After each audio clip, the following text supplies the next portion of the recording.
Another day, another waterfall, another steep climb to get to the top of said waterfall. Jen's been very sensible after yesterday's exertion, said she's more than happy to stay down there and look at this look.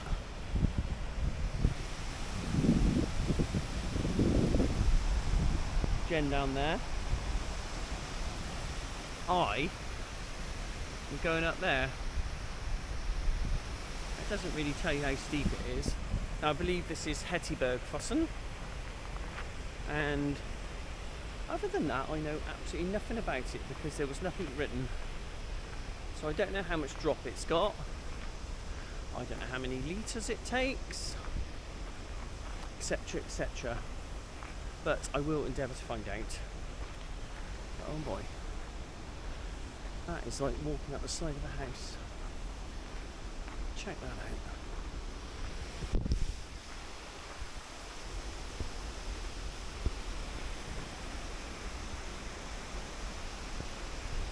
Jen is all the way down there.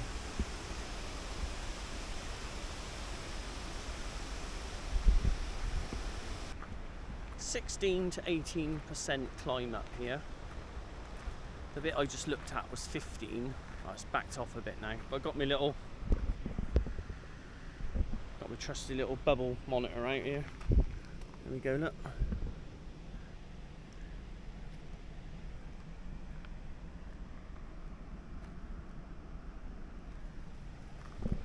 It's about, well, depending on where you hold it, that bit there is about 20%. So up we go. Walking with the old bubble level in hand. That's given me about an average of about 20%, but well worth it. I mean, the view over the fjord and down over the waterfall is really quite something. Let's have a look.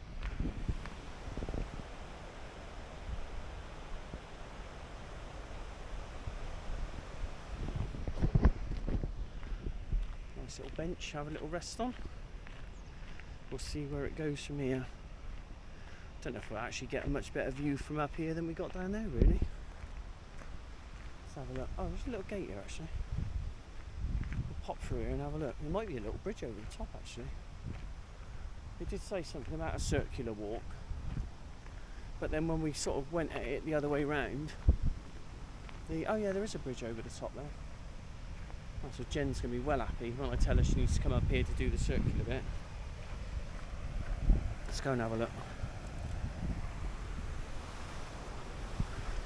Locking the gate as we go. Presume it's alright to come in here. I'm just going to have to look where I'm going now.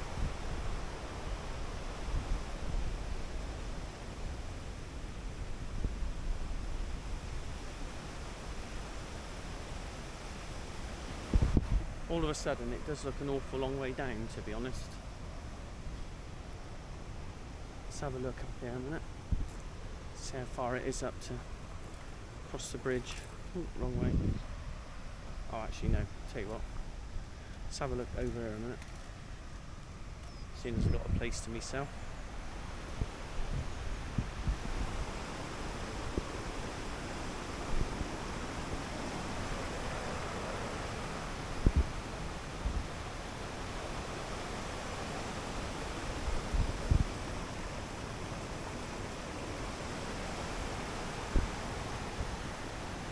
For reference, I think those peaks are up around 1,000 metres over there. So although the waterfall doesn't come down in one drop, the water's coming from awfully high up. We do have a bridge here as well, which is good. So let's see if it is actually a circular walk and whether I need to go back down to get down. Oh, there's more people up here actually. Oh, you can obviously walk off for, it's Norway, isn't it? Of course you can walk off for miles. It's the whole part of it, isn't it? I don't know if they should have been in that farmer's field, really. Well, there is a gate on it, I suppose. It's rather beautiful. Oh, that's actually a normal footpath, that's why. In all fairness, it don't say anything about the circular walk here. So I think the circular walk thing is an out and back job. Let's have a look.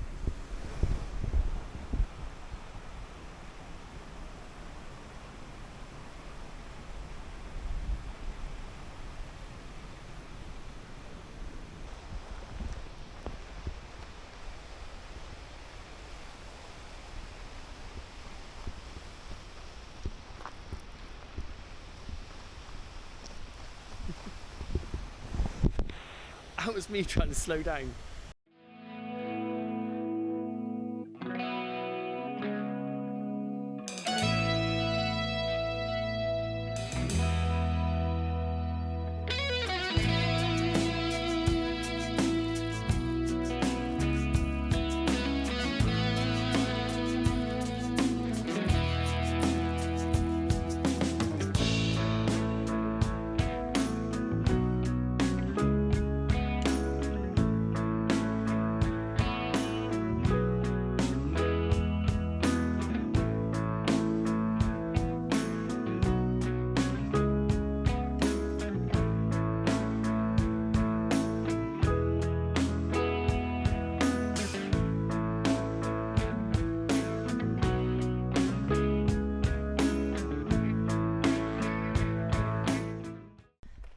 So this is where we spent last night. There's the Westie there.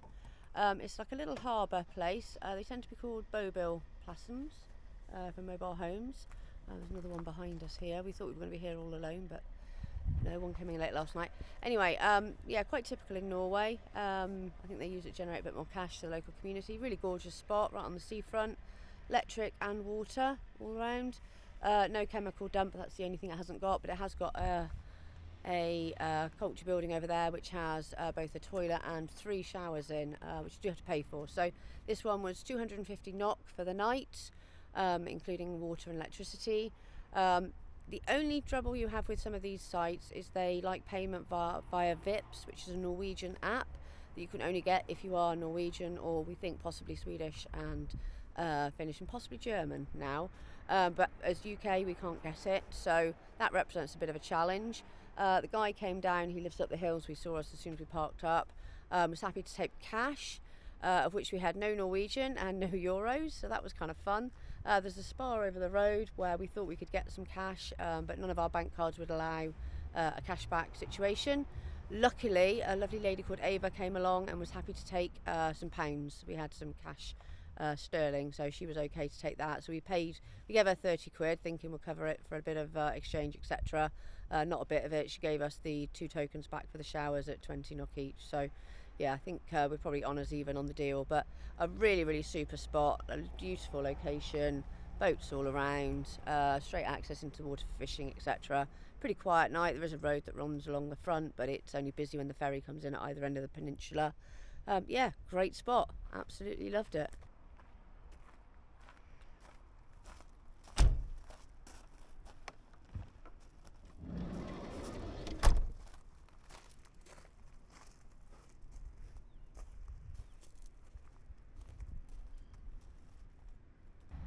So another interesting, useful bit of information for anybody wanting to come to Scandinavia with a motorhome. The symbol to look for your service point. So this tends to be what it's called in Norwegian. That's the sign which is everywhere in Scandinavia, but we tend to call them Tommy stations. It looks a bit like Tommy. Yeah, very often they're like a little hut like we've got here.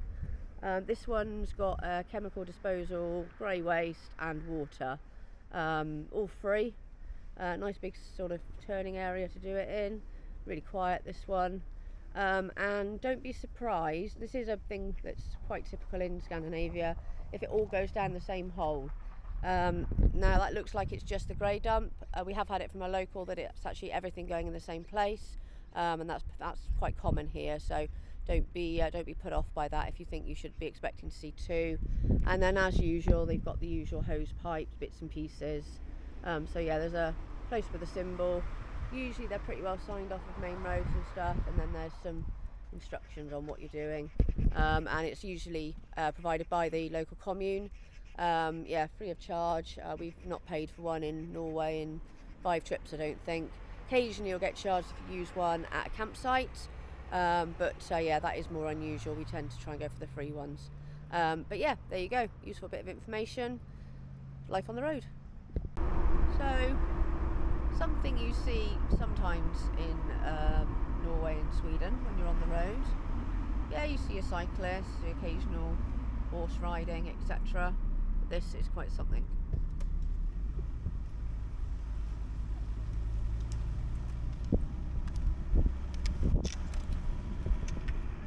Yep, that's actual skiing on the road. I guess you've got to train in the summer. So we're just driving back onto the Hardanger. Bit of a fail in Eidfjord because the Norseman Extreme Triathlon is going on today, and it was absolute bedlam anyway. Nowhere to park, no nothing. So we just thought we'd just carry on to our overnight parking spot. And we've hit a bit of a traffic jam in Norway. Traffic jams, goats absolutely everywhere, all over the road, spilling out. One up there that's just sat down. Yeah, Norway.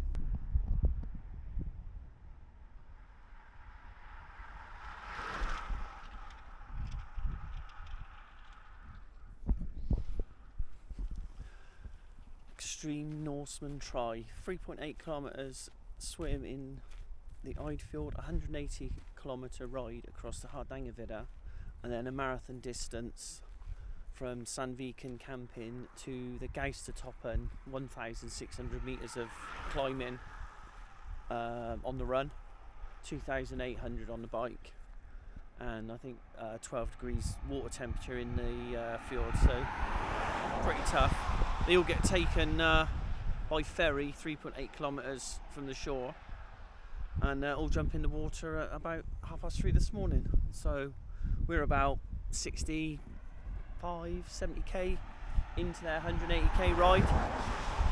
First rider came through literally on his own. He was absolutely flying, and it had to have been 15 minutes lead on everyone else. I mean, we knew this was going on, that's why we didn't stay in Eidfjord, but I mean, I didn't really sort of think that this is pretty much the only way to get across here. So we sort of woke up this morning, started having a cup of tea, and some support cars started coming through, and then the riders had come in, and the idea was to shoot off and do our own bike ride this morning, but that was close. Steady on, pal. Yeah, so the idea was to do our own bike ride, but I think that's going to have to wait for a bit, because you know us, and anything bike related, we want to see what's going on. So let's have a...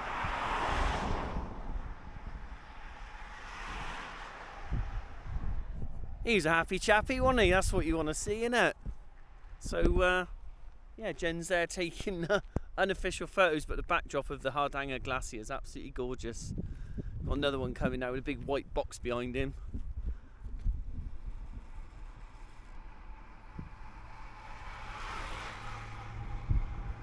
So yeah, so let's hang out here. Ross said it's a lovely ride. What? Triathlon, Ross?